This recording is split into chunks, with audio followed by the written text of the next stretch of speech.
Kembali di Breaking News, Saudara. Kepala Basarnas Marsikal Madya Muhammad Syafi'i menyatakan bangunan Ponpes Al-Qozidi yang ambruk pada Senin lalu terdiri dari 3 lantai, di mana atap paling atas masih dalam proses pembangunan.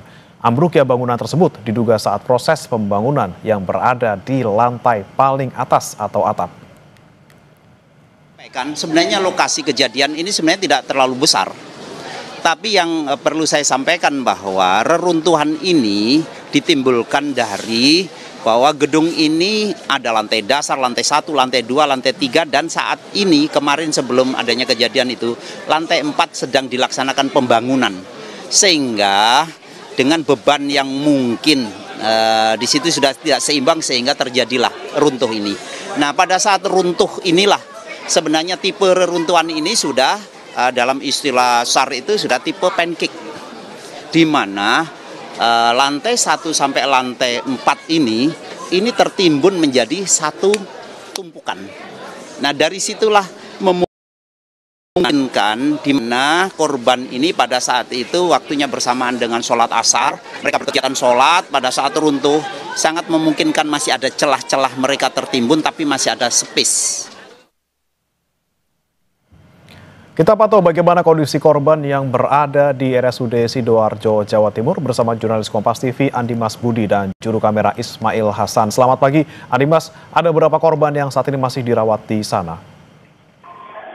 Baik, Bremena dan juga saudara, memang untuk di RSUD Notopuro, Kabupaten Sidoarjo, sejak kemarin malam ada tambahan 5 korban dari runtuhnya bangunan di Pondok Pesantren Al-Qozidi, Buduran, Sidoarjo.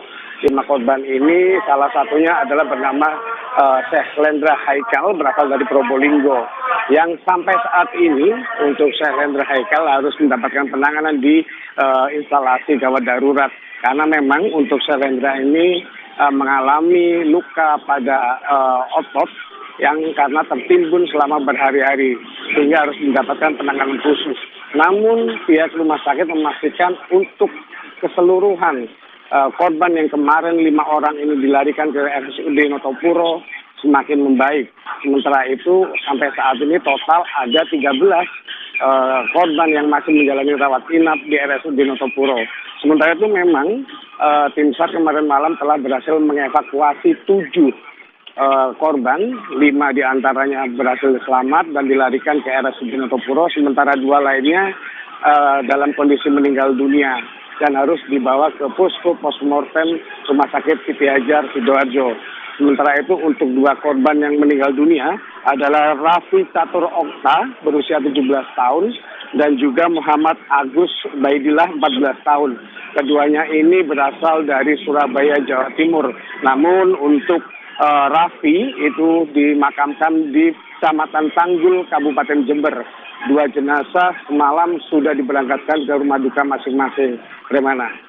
Baik, dari 13 korban yang masih dirawat di Rumah Sakit Sidoarjo, ini bagaimana kondisi masing-masing? Apa yang kemudian menjadi poin yang ataupun menjadi luka yang dialami oleh para korban?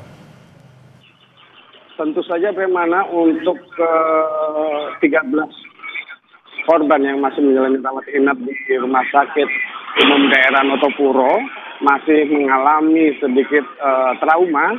Tentunya juga mereka harus berjuang di tengah reruntuhan selama beberapa hari, terutama kepada 5 pasien yang kemarin berhasil dievakuasi.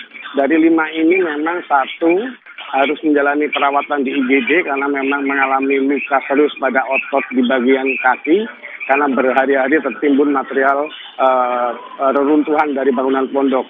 Sementara dari 13 ini rencananya menurut pihak di Rumah Sakit RSUD Notopuro, 1 diantaranya akan diperbolehkan pulang setelah kemarin menjalani observasi terakhir. Namun secara keseluruhan kondisi para pasien ini membaik dan juga mereka sudah bertemu dengan pihak keluarga. Mereka sudah mengalami peningkatan psikologis mereka, dan tentunya yang perlu diberikan adalah proses untuk menghilangkan trauma dari kejadian tersebut. Bagaimana? Oke, baik. Kemudian bagaimana dengan korban lainnya? Apakah juga masih ada yang dirawat di rumah sakit lain selain di tempat Anda melaporkan sekarang?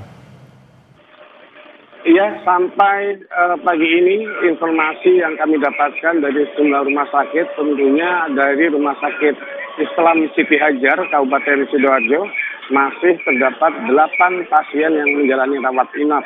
Mereka memang ini tergolong dari pasien yang sejak awal berhasil dievakuasi oleh tim SAR beberapa jam setelah kejadian. Dari 8 ini memang 3 sempat menjalani operasi karena mengalami luka yang cukup terbuka.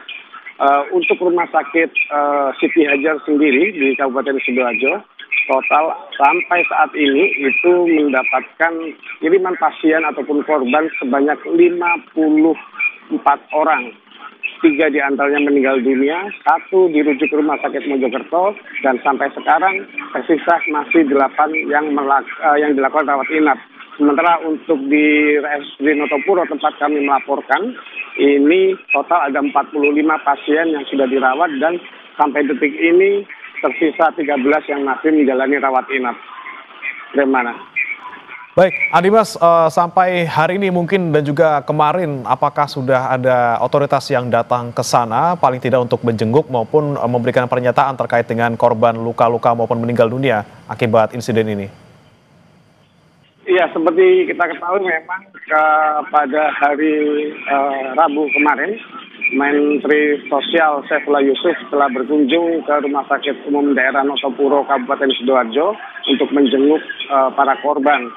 Mensos memastikan ada sedikit bantuan terhadap para korban. Sementara itu rencananya, dari informasi yang kami terima, Menko PMK hari ini juga akan melakukan kunjungan untuk meninjau para korban, terutama di rumah sakit, baik itu di Rumah Sakit Siti Hajar Kabupaten Sidoarjo maupun di RSUD Notopuro. Baik, Andi Mas tadi ada sebutkan bahwa memang 13 korban yang dirawat di Rumah Sakit Umum Daerah Sidoarjo ini rata-rata dalam kondisi stabil, tapi bagaimana dengan kondisi psikologis mereka sejauh ini? Apakah kemudian mendesak untuk memang dilakukan pendampingan psikologis atau seperti apa? Betul sekali, bagaimana untuk kondisi psikologis ini yang menjadi penanganan lanjutan dari pihak terkait, karena memang kondisi para pasien ini berhari-hari ataupun selama ini mengalami musibah yang begitu besar. Mereka terus bertahan hingga mereka, namun sampai saat ini dari informasi yang tadi kami berbincang dengan salah satu orang tua ataupun keluarga korban, menyampaikan salah satu pasien ataupun salah satu korban ini sempat mengigau saat tidur malam. Mereka berteriak-teriak seperti masih ketakutan. Nah, hal inilah yang nantinya akan dilakukan tindak lanjut untuk pendampingan psikologis. Bagaimana?